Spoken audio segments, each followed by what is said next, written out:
नमस्कार, मी श्रीहर्ष श्रीराम प्रधान, मुक्काम post road, Tangda, तालुका भोकरदन, जिल्हा जालना येथील पीडित शेतकरी असून बँक ऑफ महाराष्ट्र धावडा येथील बँक मॅनेजरनी सर्व थकबाकी शेतकऱ्याचे खाते होल्ड केलेले असल्यामुळे खरीप हंगामामध्ये शेतकऱ्याला आर्थिक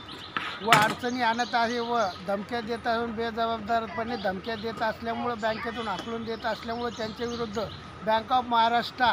हेड ऑफिस औरंगाबाद इथे आम्ही तक्रार देऊन त्यांच्यावर त्वरित कारवाई करावी असे निवेदन दिलेले असल्यामुळे सदरील मॅनेजर हा आडमुठ आरोगंट असून शेतकऱ्याला अडवणूक करत आहे व शेतकऱ्याची कुठलीही पर्वा न करता शेतकऱ्याच्या खात्यामध्ये मदतीस आले दुष्काळग्रस्ताचे मदतीस आलेले पैसे यांनी होल्ड करून ठेवलेले असल्यामुळं शेतकऱ्याला खरीप हंगामामध्ये बियाणे पेरण्याची वेळ ऐन वेळेवरती अडवणूक करत आहे।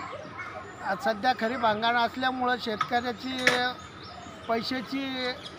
चणचण असल्यामुळं शेतकऱ्याकडे पैसे उपलब्ध नाही, तरी शेतकऱ्याने पैसे उपलब्ध करण्यासाठी